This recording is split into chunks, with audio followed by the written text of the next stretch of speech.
Bonjour et bienvenue dans Question Con, l'émission qui vous apprend toutes les ficelles pour savoir faire de la vidéo. Aujourd'hui, nous allons parler d'effets spéciaux. Et puis... Qu'est-ce que tu fais en fait là? je suis en train de tourner quelque chose, c'est une petite émission qui apprend aux gens comment faire de la vidéo. Ah cool. Je peux regarder? Si tu veux, oui. Je fais pas de bruit, t'inquiète.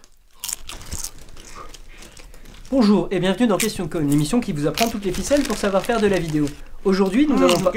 En fait là t'es en train de faire une répète pour tester tout ce qui est éclairage, texte et tout.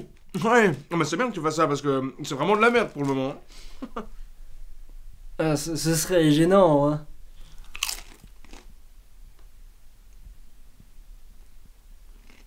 Ah mais tu tournes vraiment là en fait? Ok. Ouais. En tout cas c'est quand même mieux que ces vidéos d'internet, hein, très basiques, où un type joue tous les personnages, tout seul dans sa chambre. Tout ça parce que... il a pas d'amis. Bon. Ben, je vais y aller. Salut.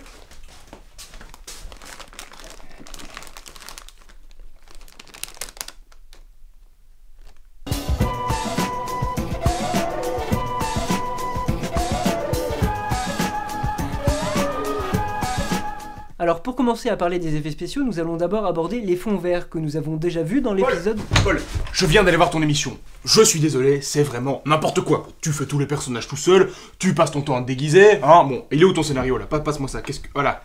Merci. Ce que je me disais, c'est n'importe quoi. Au bout d'un moment, faut être un peu logique. Hein, tu leur parles d'effets spéciaux, alors que t'as même pas encore parlé d'éclairage. T'as même pas encore parlé de son. Alors maintenant, ce que tu vas faire, c'est que tu vas me donner le contrôle de l'émission, hein, et tu vas arrêter tout ton petit truc là. Donc tu touches à rien, je reviens. Et arrête de te déguiser aussi, parce que ça, hein, commence, hein.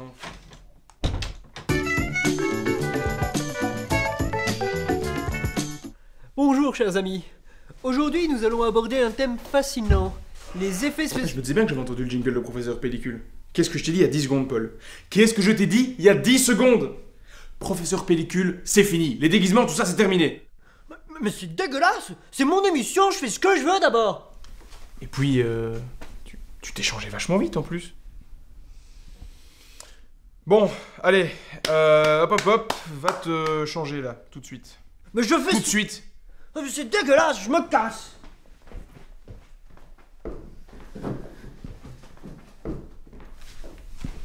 Voilà.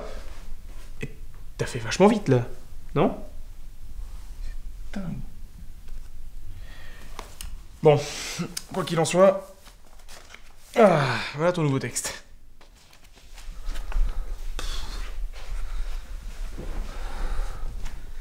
Bienvenue dans Question Con, l'émission qui vous apprend toutes les ficelles pour savoir faire de la vidéo. Non, Paul, non, mais c'est n'importe quoi ça.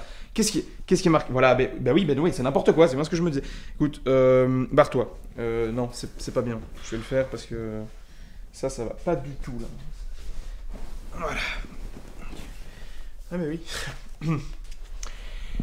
Bonjour et bienvenue dans Question Con. Question Con, l'émission qui vous donne toutes les ficelles pour faire du cinéma. Aujourd'hui, nous allons parler de son.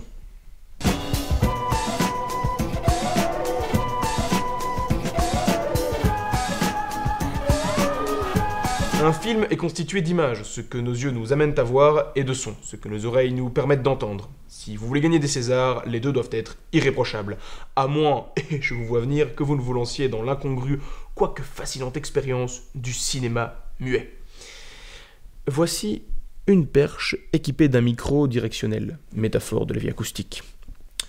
Le micro directionnel ne capte que ce qui est dans son axe. Rattaché à une perche, il permettra au perchman de rester au plus près de son acteur, ce qui rendra un son très correct que beaucoup d'entre vous n'auront pas la chance d'apprécier à sa juste valeur, et c'est bien dommage. Braqué dans la mauvaise direction, on entendra forcément beaucoup moins bien. Le challenge pour le perchman consiste donc, sans abîmer l'image, à se placer au plus près de sa source sans entrer dans le cadre ou générer d'ombre perche. Via une astuce de montage, nous allons passer au son de la caméra.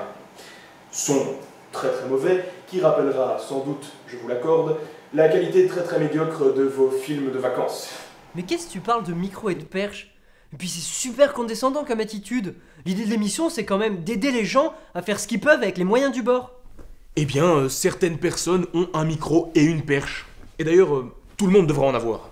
Ouais, bah l'idée, c'est que ceux qui ont un micro et une perche, ils savent s'en servir. Alors ils regardent pas une émission comme la nôtre, ok? Nous, ce qu'on fait, on donne des conseils de base pour des gens amateurs. Alors tu te dégages de mon émission. Mais il en est hors de question.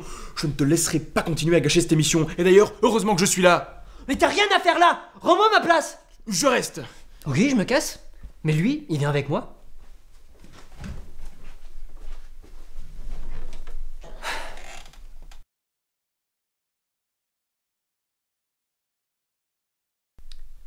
Ah mais sans perche, on t'entend moins en fait.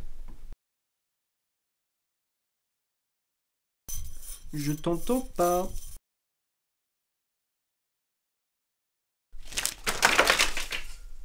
Toujours rien.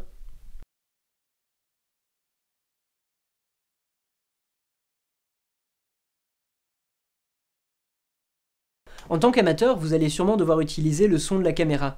Alors il va falloir procéder à quelques choix de réalisation pour avoir un bon son.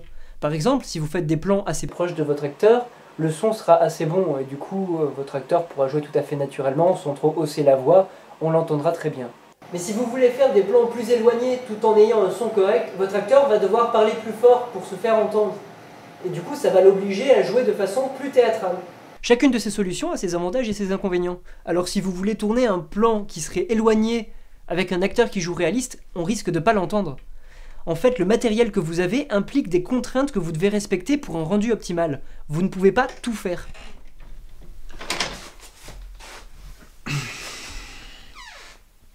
Moi je suis désolé Paul, mais au bout d'un moment, si on veut faire une émission qui parle à des gens et qui leur explique comment on fait du cinéma, enfin de la vidéo, il faut bien qu'on leur explique des trucs un peu compliqués. Si on reste dans les bases, on n'ira jamais dans les sujets intéressants. Mais on ne fait pas une émission! Je fais une émission! Et c'est normal que ça parle des bases, puisque les premiers épisodes sont consacrés à ça. Plus tard, on fera des trucs plus compliqués. Mais pour le moment, les bases! Ok. Est-ce que je peux quand même essayer de leur expliquer un truc plutôt simple? Si tu veux, oui. Vous allez donc récupérer un son de caméra qui n'est pas extraordinaire. Et au montage, vous allez être confronté à un problème qui vous dépasse. L'ambiance sonore risque de ne pas coller entre chaque plan. On risque d'entendre une coupure comme celle-ci. Pour éviter cela, faites se chevaucher vos deux sons dans votre montage en plaçant un petit effet de transition.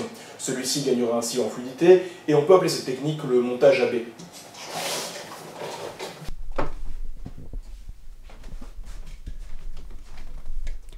Ah mais c'était pas un si mauvais conseil que ça en fait. Eh ben tu vois, c'est quand même mieux une émission où il y a des vrais gens, hein. T'es pas obligé de tout faire tout seul, tu passes quand même moins pour un con.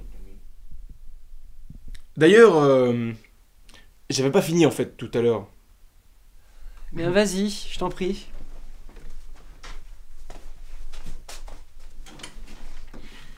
Un autre problème des films amateurs est le réglage du son.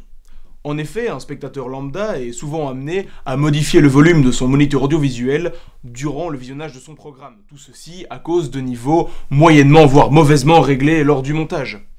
Si votre logiciel possède une barre de son comme celle-ci, assurez-vous que les niveaux tournent toujours plus ou moins autour des mêmes valeurs.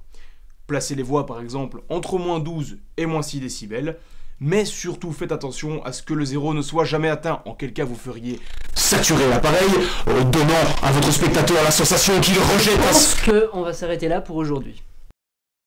Voilà, c'est fini pour aujourd'hui et si vous avez des questions...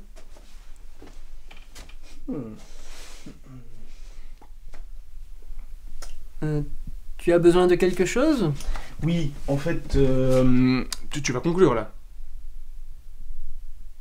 C'est ce que j'étais en train de faire. D'accord, ok.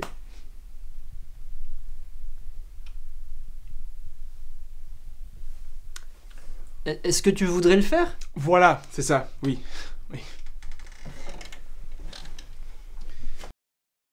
Bon, eh bien voilà, c'est la fin de cette émission de Questions Cônes. N'oubliez pas, vous pouvez nous joindre à cette adresse, nous écrire dans les commentaires ou nous envoyer une lettre soigneusement fermée à l'aide d'un timbre. Et n'oubliez pas, il n'y a pas de bêtes questions, que des questions aux cônes.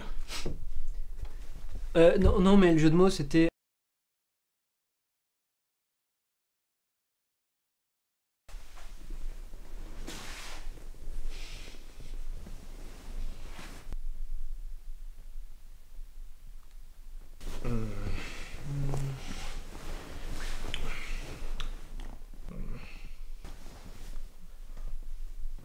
Bonjour, jeunes érudits. Zérudits ou érudits? Zérudits, non.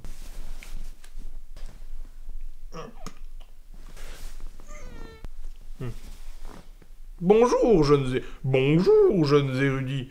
Bonjour, jeunes érudits. Jeunes érudits. Alors comme ça, c'est si nul que ça de se déguiser. Non. Non, c'est pas du tout ce que tu crois. Non. Non, non, y a aucun problème. Si tu veux faire le professeur pellicule maintenant, tu peux. Hein. Je vais y aller, moi, d'accord. Bon, bah allez, salut.